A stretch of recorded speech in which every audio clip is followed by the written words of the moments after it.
After 5 rounds of the 2014 British Chess Championship, only one player has 100%, and that is international master Jonathan Hawkins, who is sure to become a grandmaster before long. Like all very strong players, Hawkins is making chess look like a very easy game as he proceeds through this tournament. How does he do it? Well, we're going to see now, as my game of the day for round 5 is Hawkins White against Daniel Fernandez playing black. And of course, Fernandez himself is an extremely talented young player, currently graded 2396, originally hailing from Singapore.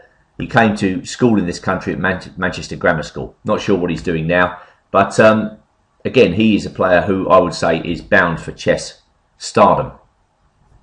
Well, Hawkins opened with d4, and Fernandez tends to proceed in a rather unorthodox and irregular manner with the black pieces. And in this game, he plays the hippopotamus defence, which is not everybody's cup of tea. He starts with g6 and bishop g7. Hawkins plays knight c3, and now black plays a6. An offbeat move. There's nothing particularly wrong with it. It's just an attempt to steer the game towards original channels, which is where Fernandez hopes he can use his talent. White plays knight f3.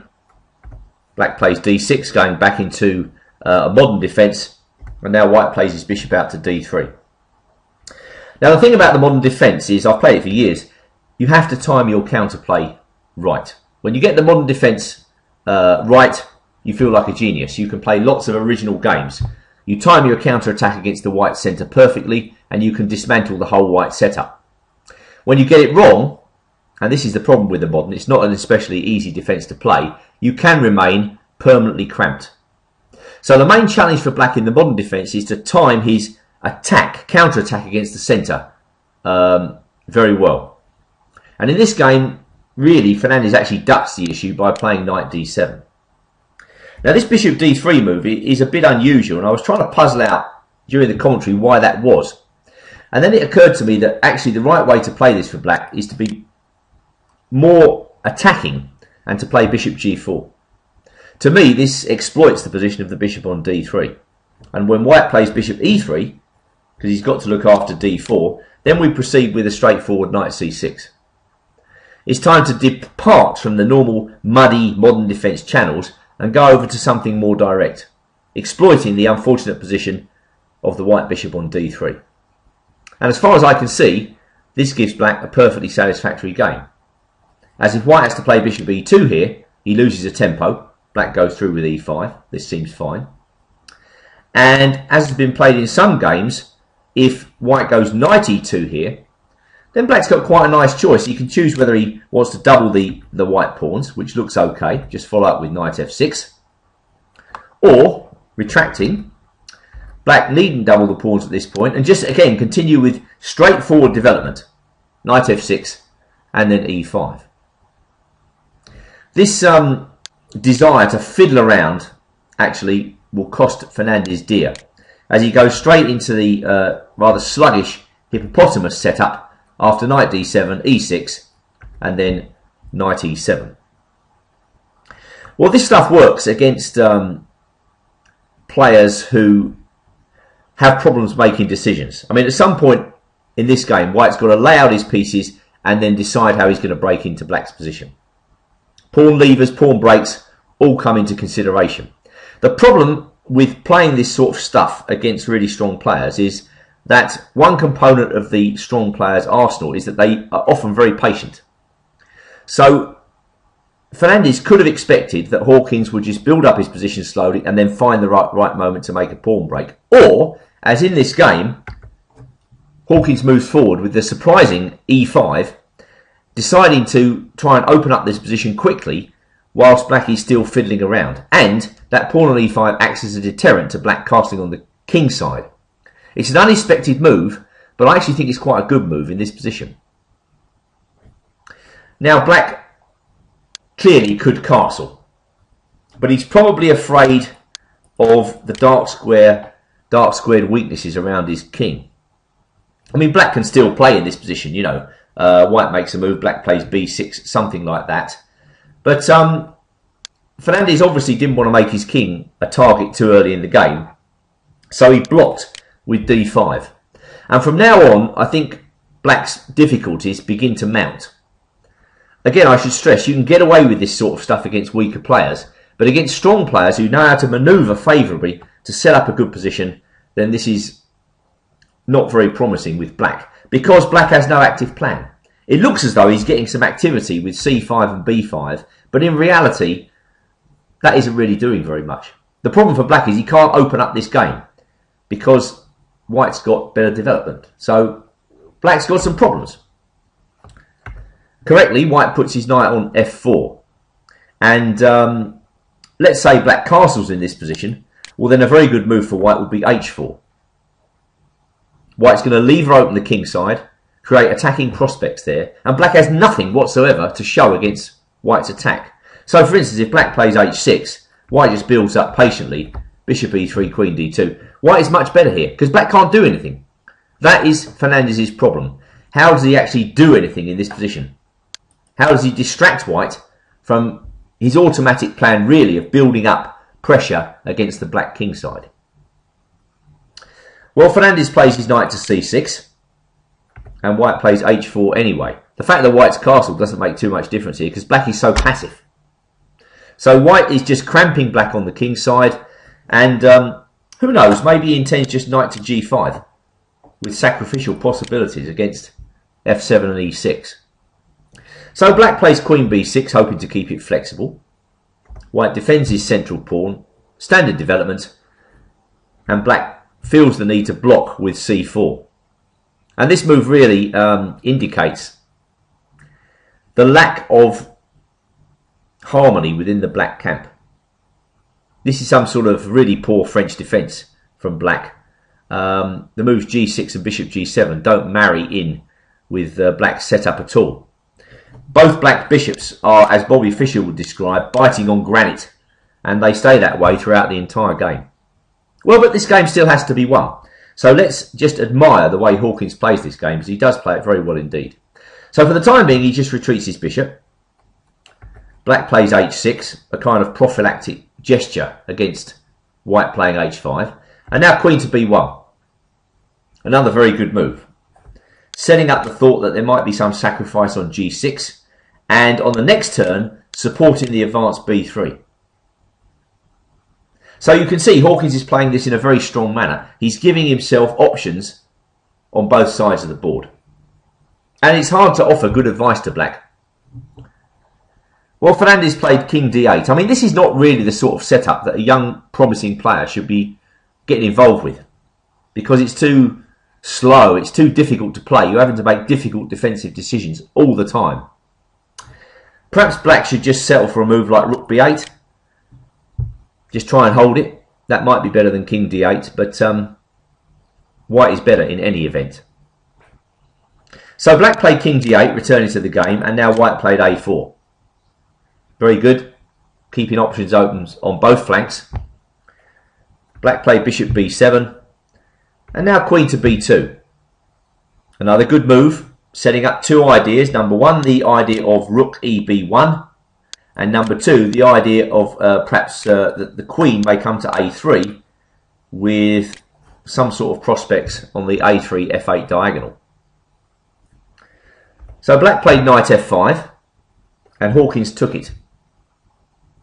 That's another good move. Again, a very unstereotyped move, but very good positionally, because it gets rid of one of black's active pieces. And it sets up the idea that after a move like e takes f5, white might even be thinking about e6. I mean, I don't know whether Hawkins would have done that, but it is a possibility here. As when black takes it, we recapture, and black can't take back with the queen because of bishop g5 check, winning the queen by discovered attack. So going back to the game, Fernandez plays g takes f5, and now comes rook eb1. This is a game which you can discuss without too many variations, because the position's blocked. There aren't really too many tactics. It's just a question of how black is going to hold on. And white is certainly threatening now to lever open the position. Something like a takes b5, then b takes c4, and the pawn on b5 will drop. So Fernandez feels the need to take on b3. Of course, that opens up white's queen and rook on b1. And now bishop f8. A necessary sacrifice of the pawn on b5 to try and get equality. But again, Hawkins keeps this in a very clear way, the advantage. He takes on b5, then he takes on a8, condemning the bishop to life in the corner, which is not very nice. And now he doesn't take on b5 very instructively, preferring bishop c1. I mean, I suppose white could take on b5, then black would take the queen, rook takes b5, bishop c6. This is not so easy.